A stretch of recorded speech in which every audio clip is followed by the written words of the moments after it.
The Square Ball Podcast. The court is in session. Levi solicitors have provided their advice as the TSB jury, that's us, assembles. And we are going to pick a Ken Bates Villain of the Week first. Then we are going to pick a Gaetano Berardi Hero of the Week second. There are various other accolades / labels we can apply to people. Looking for one Villain of the Week, first of all. We can air some petty grievances if we want. We really need to bring back your book of petty grievances, Moscow. It did actually exist in physical form for a bit, didn't it? Mm-hmm. We should dig. Have you got that still? I mean, we're going back 11 years? Yeah. I mean, I've got T-shirts older than that. But cheap shots, and you can throw people under the bus. That's been a recent development, if you want to throw somebody under the bus. Not many people have been bussed yet. But anyway, let's get into it.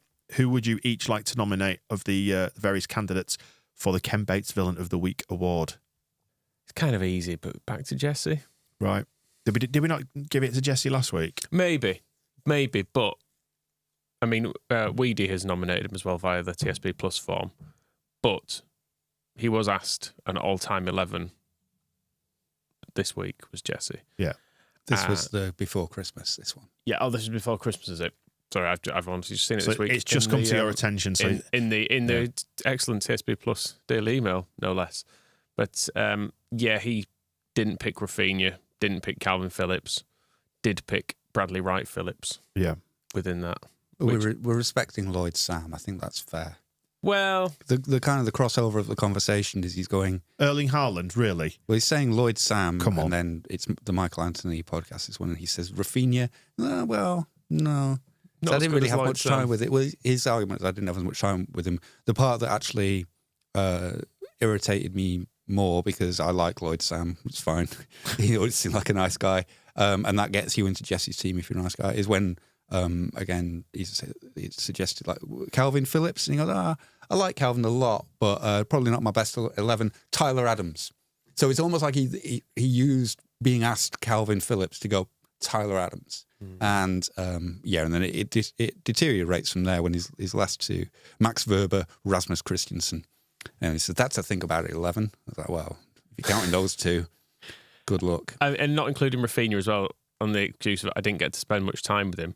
During the time you did get to spend with him, this shows how much you can think outside the box. Something no one else has tried to make Rafinha do probably before or will ever again. I know where you're going. The long throws. Yeah. That was the one thing he managed to get out of Rafinha, wasn't it? Play him at wing back, make him do long throws. And actually, if I was a coach, and you're saying like who were the best players who worked with you, I would think, well, I had Rafinha, who was an incredibly talented winger, and he, presumably with a minimum of complaint, played at right back and took long throws. I would go, you know what, just because he did those things for me, it's looking like, what did you do with Erling? It's like, Erling, I think you should score some goals. It's like, yes, it's okay, Jesse, I've got this. Played him at left back. Whereas with Rafinha, he managed to convince him to do these things, which is, people look back at Rafinha sometimes like how, players pass through the club and how dedicated they were. But I think that the march across the pitch on his knees at Brentford was a demonstration of his commitment to Leeds, but also the fact that he was willing to take long throws for this chump should get him into said chump's top 11 players he's ever coached. Yeah, agreed. Okay, so... Because he didn't get Rasmus Christensen. What did Rasmus Christensen ever do to show that he was listening to... Because I'm sure Jesse Marsh was like, Rasmus, if you could just play a little bit better. Yeah, and but he celebrated moments.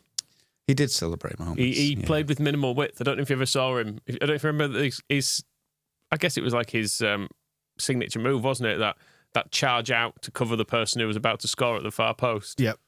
Yeah, well, there was two signature moves as well. I think you're doing him dirty there because he used to pick it up in the right back position, not really know what to do with it, then boot it down the line forward. Just whack it towards the penalty spot. So it was coming back to the goals that Rasmus. I think we're nominating Rasmus here as well somehow. But the ones that he conceded against Milan. I don't think I've ever known a defender look so urgent all the time, but yet never be anywhere near where he needs to be. But maybe the two are related because he's always out of position and never quite knows where he should be. But he seems to think shit. He seems to think that almost doing it's things... like that SpongeBob meme where he's running around like that, with it flopping his arms, by the way, for the benefit of anybody just listening rather than watching. So if you do something at a certain speed, it's better. Whereas when you watch good defenders... All in. Yeah, whereas when you watch good defenders, they're just generally quite calm and know where to stand in the first place. Right. It is part of the Jesse Marsh RB mantra is go all in and, commit, go through them, do whatever you're doing, do it totally. So I think, what you're describing is that Rasmus Christensen will pick the wrong idea, but then fully commit to the wrong thing. A bit like Jesse Marsh himself, to be fair, which explains why they like each other. Yeah, it's funny, Weston McKennie didn't get into this 11, but he was talking about him, and this was also in the Daily Email this week, that he's talking about what the plan was with Weston McKennie at Leeds. He said the plan was that against the ball, he will be playing as a number 10, but with the ball. He will be playing as an 8, but then with the ball, he will be playing as an attacking number 10.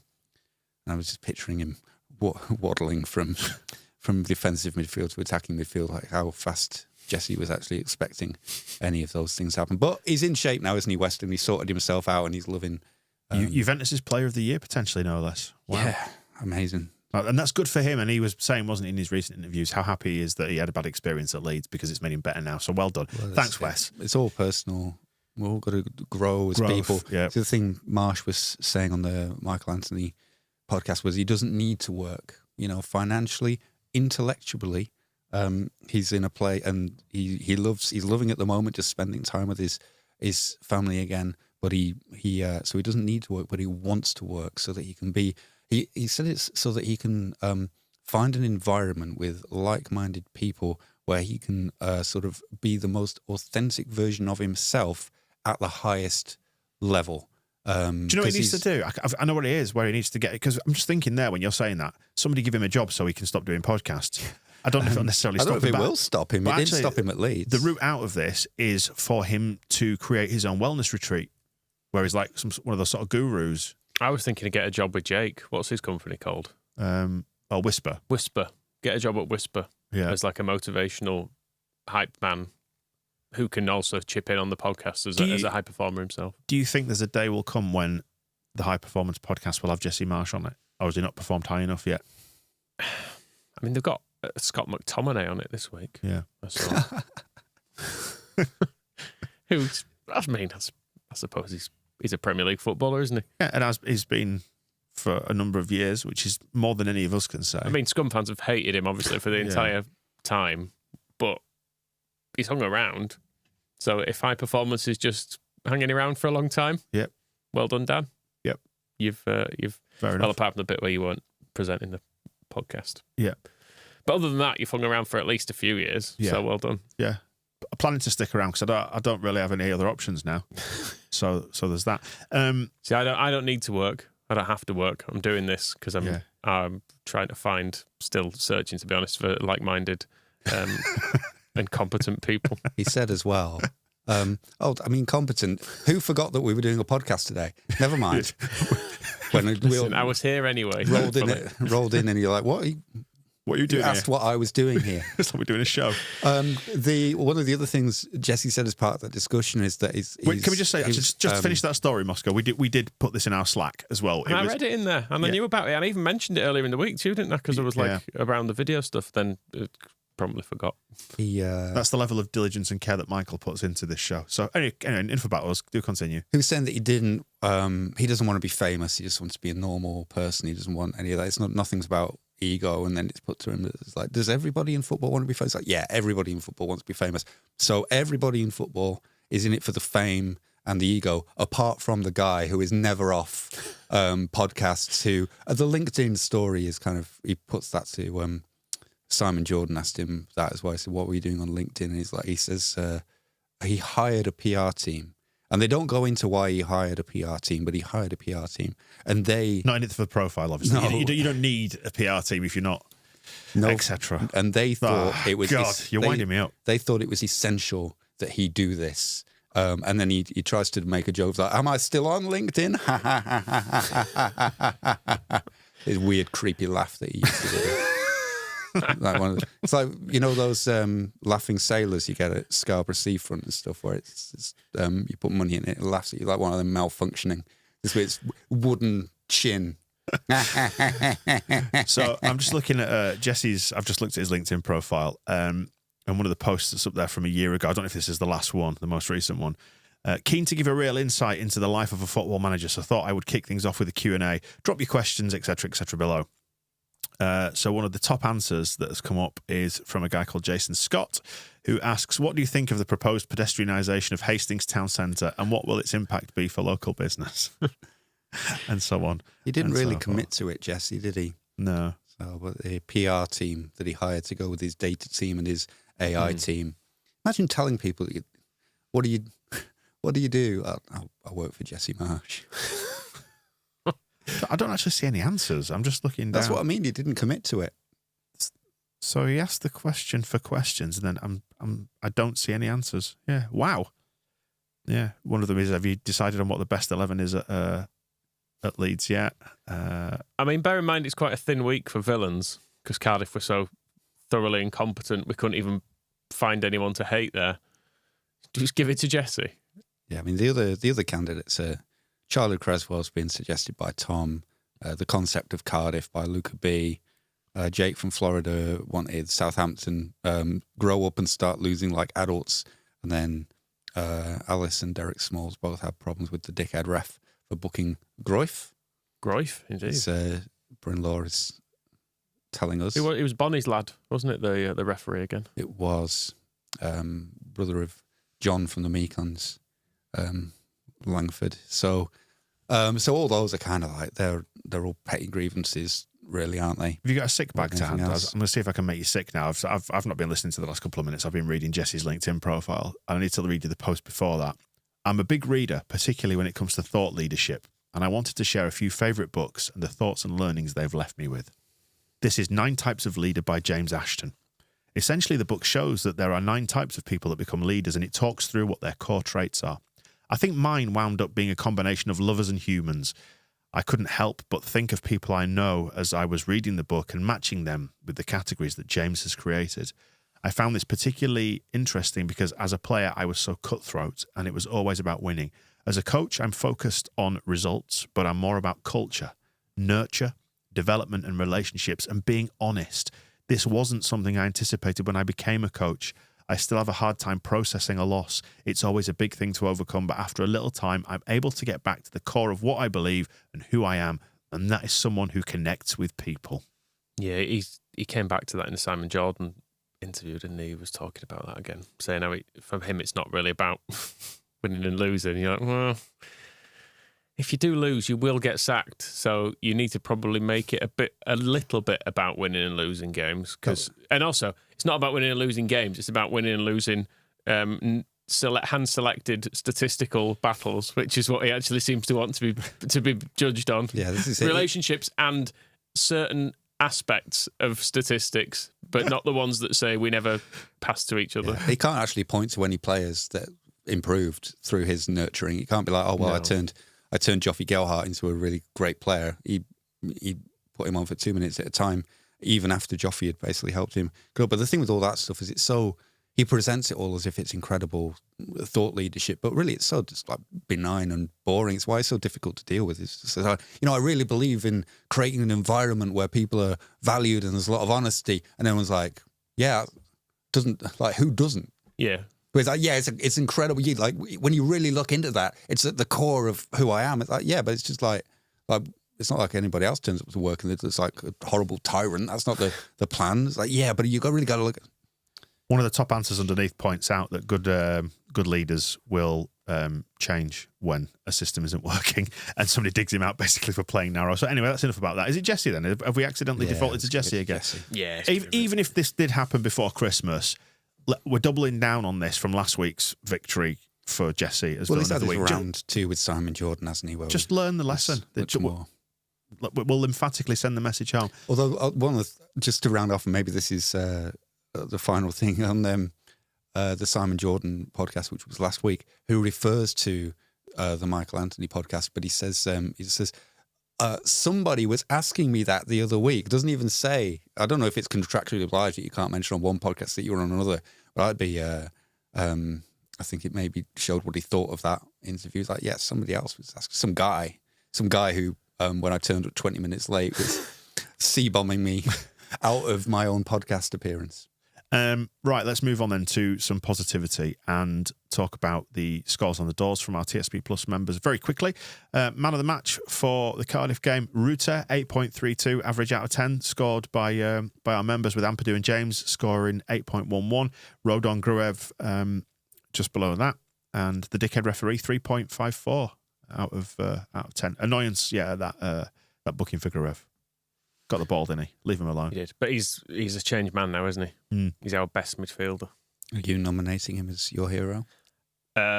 Yes. It seems I accidentally am. Well, yeah, I firmly believe he is the hero of the week because he's the best midfielder in the Championship now. Yeah. Because he's played well once. Anyway, player of the year, Somerville still out in front. Ampadu, Rodon, James, triple Welsh threat there. Somerville, behind. Pathetic in this game.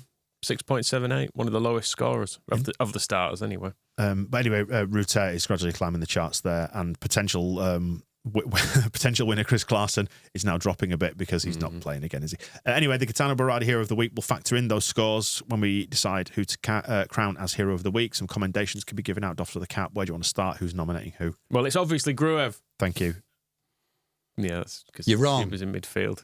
Yeah. Midfield, and he did pretty the well. next rocker, potentially, said Derek Smalls, but his recent performances have happily proved him wrong.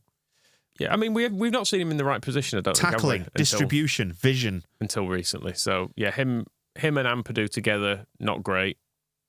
Him and someone a bit further forward. Kamara. Absolutely fine. You've forgotten his name. No, but he played with Gray as well, didn't he, at Peterborough? He was yes, there. He did. For some of it, and that was fine too.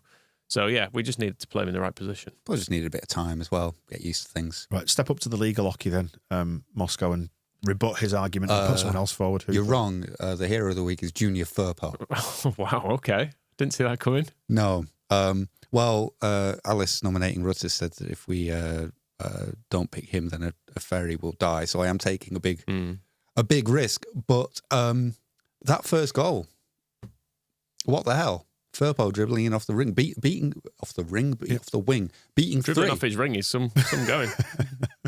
Held off one, stronger than you would expect somebody with his injury record to be, and then beats that player, and then two more dashing in between them, and was then. This is what they always like. Alan McCoy would always praise you for this. Didn't just stand and watch, but got right in front of the goalkeeper and could have scored that if the ball hadn't just bounced off his legs to Bamford, who rose like he was in The Exorcist on his back and kicked it over the line. So that, and then he did loads of other good stuff as well. Obviously, was being run all over the place by, it was Josh Bowler, wasn't it, their winger? But I think he didn't deserve the headband, by the way. He's not good enough to have a headband. No, I mean, putting Firpo on toast is no kind of... What's your criteria for a footballer having a headband? You've got to have a better name than that for a start, and you've got to not be playing for Cardiff. You need tiny shin pads, socks down by your ankles somewhere. That's if you're the British variant, or you could be Portuguese potentially, right, with the kind of long, sleek hair that you're keeping held back. Whereas he looked like he didn't even really need it. Yeah, and didn't seem to have any tricks. Just was a very basic Championship winger. So not allowed. Not allowed. Fine. Not allowed. Thank you for your input. That's an interesting move, that one, Firpo. I think he was a better winger than Bowler. Playing the false three. The false three. But it's, we can't deny, I know Cardiff were terrible, but they should have been good because they're going for the playoffs. Peterborough, good team in League One. And then he played most of the game before that when who did we beat 3-0? Peterborough. And then before that we played Birmingham, didn't we? Yeah. Who again? So the standard of competition isn't great, but 3 clean sheets with Firpo playing as a false 3. And there is the question, does it mean, Roden has to run over and sort things out if Firpo gets beaten? Yes. What's the problem?